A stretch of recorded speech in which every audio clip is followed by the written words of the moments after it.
ఈ వీడియో చూసే ముందు జై శ్రీరామ్ అని కామెంట్ చేయండి. హిందూ ధర్మంలో శ్రావణ మాసానికి ఎంతో ప్రాముఖ్యత ఉంది. శ్రావణ మాసం అంటేనే మహాలక్ష్మీదేవికి అలాగే శివునికి అంకితం చేయబడింది. ఈ శ్రావణ మాసంలో చేసే పూజలకు రెట్టింపు పుణ్యఫలితం దక్కుతుంది. ఎందుకంటే ఈ శ్రావణ మాసంలోనే ఆ మహాశివుడు కైలాసం నుంచి వచ్చి భూమిపై సంచరిస్తూ ఉంటాడు. అలాగే శ్రీ మహాలక్ష్మీదేవి కూడా వైకుంఠాన్ని వదిలి భూమిపైన అడుగు పెడుతూ మోపుతుంది. కాబట్టి ఇంతటి పవిత్రమైన శ్రావణ మాసంలో ఆ శివపార్వతుల ఆశీర్వాదం పొందాలన్నా, లక్ష్మీదేవి కటాక్షం ప్రాప్తించాలన్నా ఈ శ్రావణ మాసంలో ఇంట్లో పూజ చేసేటప్పుడు కొన్ని పవిత్రమైన పువ్వులను ఉపయోగిస్తే మీరు చేసే పూజలకు ఖచ్చితంగా శివుని ఆశీర్వాదం లభిస్తుంది. అలాగే ఈ శ్రావణ మాసంలో వచ్చే వరలక్ష్మి వ్రతం రోజు అమ్మవారికి ప్రత్యేకంగా ఈ పువ్వులతో పోటీ చేసినట్లయితే లక్ష్మీదేవి అనుగ్రహం వల్ల మీ ఇల్లంతా కూడా ఐశ్వర్యంతో నిండిపోతుంది. పరమేశ్వరునికి కార్తీక మాసం ఎంత ఇష్టమైనదో శ్రావణ మాసం కూడా అంతే ఇష్టమైనది. ఈ శ్రావణ మాసంలో ప్రతి సోమవారం రోజున మీ పూజ గదిలో ఉన్న శివపార్వతుల పటానికి గంధం రాసి మందార పువ్వులతో కానీ, జిల్లేడు పువ్వులతో కానీ, గన్నేరు పూలతో కానీ పూజ చేస్తే శివపార్వతుల ఆశీర్వాదం లభిస్తుంది. జిల్లేడు పూలతో శివుడిని పూజిస్తే తొందరగా కరుణిస్తాడని వేద పండితులు చెబుతున్నారు. శివుణ్ణి పూజించిన ఈ పూలను స్త్రీలు తమ తలలో పెట్టుకుంటే మీ ఇంటికి చాలా మంచి జరుగుతుంది. శివ పూజలో ఎరుపు రంగులో ఉన్న పువ్వులను మాత్రం అస్సలు ఉపయోగించకూడదు. ముఖ్యంగా గన్నేరు పువ్వులతో పూజ చేస్తే 1000 గోవులు దానం చేసిన పుణ్య ఫలితం దక్కుతుంది. శ్రావణ మాసంలో గన్నేరు పూలతో దేవుడికి పూజ చేస్తే మీరు చేసే వ్యాపారంలో అధిక లాభాలు వస్తాయి. గులాబీ పూలతో లక్ష్మీదేవికి పూజ చేస్తే మీ ఇంట్లో ఉన్న డబ్బు కష్టాలన్నీ కూడా తీరిపోతాయి. మీ ఇంటి సంపద పెరగాలంటే ఈ శ్రావణ మాసంలో ప్రతి శుక్రవారం రోజున అమ్మవారి పటానికి 5 గులాబీ పూలను పెట్టి పూజ చేస్తే మీ ఇంటికి అఖండ రాజయోగం వరిస్తుంది.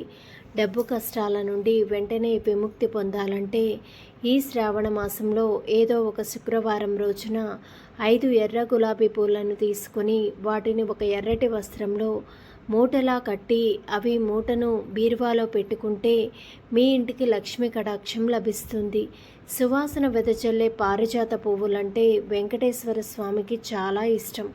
కాబట్టి శ్రావణ మాసంలో ప్రతి శనివారం రోజున పారిజాత పూలతో వెంకటేశ్వర స్వామిని పూజిస్తే ఆ వెంకన్న మనస్సు మంచులా కరిగిపోయి మీ ఇంటికి సిరి సంపదలను ప్రసాదిస్తాడు. పారిజాత పువ్వులను పూజ చేస్తే మీ జాతకంలో ఉన్నటువంటి ఏలినాటి శని దోషాలు అలాగే కాలసర్పదోషాలన్నీ కూడా తొలగిపోతాయి. మల్లె పువ్వులతో పూజ చేస్తే మీకున్న అనారోగ్య సమస్యలు అన్నీ కూడా తొలగిపోతాయి. మీ కుటుంబానికి మొత్తం మంచి ఆరోగ్యం ప్రాప్తిస్తుంది. అలాగే హనుమంతుడికి మల్లెపూలంటే చాలా ఇష్టం. కాబట్టి ఈ శ్రావణ మాసంలో హనుమంతుని పటానికి మల్లెపూలను సమర్పిస్తే మీ జీవితంలో ఏ కష్టాలు లేకుండా సుఖ సంతోషాలతో జీవిస్తారు. సన్నజాజులతో దేవుణ్ణి పూజిస్తే వివాహ యోగం ప్రాప్తిస్తుంది. వివాహం కాని వారికి మంచి మనస్సున్న వరుడు లభిస్తాడు. శంఖం పుష్పంతో దేవుణ్ణి పూజిస్తే మీ మనస్సులో ఉన్న కోరికలన్నీ కూడా త్వరగా నెరవేరుతాయి. నందివర్ధనం పూలతో దేవుడికి పూజ చేస్తే మీ జీవితంలో ప్రశాంతత లభిస్తుంది. ఈ శ్రావణ మాసంలో లక్ష్మీదేవి స్వరూపమైనటువంటి తులసిని పూజిస్తే సకల సంపదలను పొందవచ్చు. ముఖ్యంగా ప్రతి శ్రావణ శుక్రవారం రోజున తులసి మొక్క దగ్గర ఒక దీపం వెలిగించి పసుపు కుంకుమలు వేసి తులసి దగ్గర ఒక చామంతి పువ్వును సమర్పించి తులసి మాతకు నమస్కారం చేస్తే స్త్రీలకు సుమంగళి ప్రాప్తి లభిస్తుంది. మహాశివుడిని మారేడు దళాలతో శివుడిని పూజిస్తే పరమేశ్వరుడు సంతృప్తి చెంది మీరు కోరిన వరాలన్నీ కూడా తప్పక నెరవేరుస్తాడు. ఈ శ్రావణ మాసంలో ప్రతి బుధవారం రోజున మీ పూజ గదిలో ఉన్న వినాయకుని పటానికి ఎర్రని పూలను పెట్టి పూజిస్తే మీ జీవితంలో ఉన్న అన్ని కష్టాలు కూడా తీరిపోతాయి. ముఖ్యంగా ఎర్ర మందారం, గన్నేరు పూలంటే వినాయకుడికి చాలా ఇష్టం. పూజలో వాడే పువ్వులు ఎంత ముఖ్యమో దేవునికి పెట్టే పండ్లు, నైవేద్యాలు కూడా అంతే ముఖ్యం.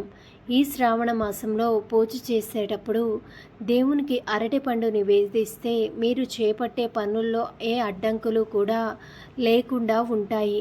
యాపిల్ పండును నివేదిస్తే మీరు త్వరలోనే శ్రీమంతులవుతారు. ద్రాక్ష పండ్లను నివేదిస్తే మీ ఇంటికి సుఖ సంతోషాలు కలుగుతాయి. జామ పండును నివేదిస్తే మీ ఇంటికి ఉన్న నరపీడ కూడా తొలగిపోతుంది. దేవుని పూజలో అస్సలు ఉపయోగించిన పువ్వులు కూడా కొన్ని ఉన్నాయి. ఆ పువ్వులతో కనుక దేవుణ్ణి పూజ చేస్తే మీరు చేసే పూజలకు పుణ్య ఫలితం రాదు. ఒక బంతిపూల మాలను పూజకు పనికిరావని వేద పండితులు చెబుతున్నారు. కాబట్టి ఈ శ్రావణ మాసంలో ఇంట్లో పూజ చేసేటప్పుడు బంతిపూలను మాత్రం దేవునికి సమర్పించకండి. బంతిపూలకు పురుగులను ఆకర్షించే శక్తి ఉంది. కాబట్టి బంతిపూలను పూజలో వాడితే దేవుని దగ్గరకు పురుగులు వస్తాయనే ఉద్దేశంతోనే పూజలో బంతి పువ్వులను ఉపయోగించరు. ఇక విచ్చని పువ్వులు కూడా దేవుని పూజలో అస్సలు ఉపయోగించకూడదు. దేవుని పూజలో మొగ్గలను వాడితే మీ పిల్లలకు అనారోగ్య సమస్యలు వస్తాయి. అలాగే దేవునికి పూజ చేసేటప్పుడు విడిపూలు పెట్టకూడదు. దేవుని పూజలో విడిపూలు కన్నా మాలగా కట్టిన పూలతో పూజ చేస్తేనే మీ పూజకు పుణ్యఫలితం లభిస్తుంది. అమ్మవారి పూజకు జిల్లేడు పువ్వులు అలాగే పారిజాత పువ్వులను అస్సలు వాడకూడదు. చెట్టుకు ఉన్న పూలన్నీ కూడా కోసుకోకూడదు. సగం పూలు చెట్టు మీదే ఉండాలి. చెట్టుకున్న పూలను కర్రతో దులపకూడదు. కోసిన పూలను కింద పెట్టకూడదు. అలాగే క్రింద పడిన పూలు కూడా దేవుని పూజలో అస్సలు వాడకూడదు. పారిజాత పూలు తప్ప ఏ పూలు కింద పడినవి పూజలో అస్సలు ఉపయోగించకూడదు. ఎడమ చేత్తో కోసిన పూలు దేవుని పూజకు పనికిరావు. పూజకు వాడే పువ్వులను నీటితో కదపకూడదు. వాసన లేని పూలను, రెక్కలు తెగిన పూలు దేవునికి సమర్పించకూడదు. తాజాగా ఉన్న పూలతోనే దేవునికి పూజ చేయాలి. దేవుని పూజలో పెట్టిన పూలు ఎండిపోక ముందే దేవుడి ఫోటోల నుంచి తీసేయాలి. దేవునికి పూజలో తీసిన పువ్వులను నదిలో వేయాలి లేదా మీ ఇంట్లో ఉన్న పూల కుండీలో వేయాలి. ఎవరైతే ఈ శ్రావణ మాసంలో వరలక్ష్మి వ్రతం రోజు అమ్మవారిని ఈ పూలతో పూజిస్తారో వాళ్ళకి అష్టైశ్వర్యాలు, సకల సౌభాగ్యాలు కూడా కలుగుతాయి. ధన్యవాదములు. ఈ వీడియోని లైక్ చేసి మా ఛానల్ని సబ్స్క్రైబ్ చేసుకొని సపోర్ట్ చేయండి. అలానే ఈ వీడియోని కనుక చివరి వరకు చూసినట్లయితే ఓం శ్రీమాత్రే నమః అని తప్పకుండా కామెంట్ చేయండి.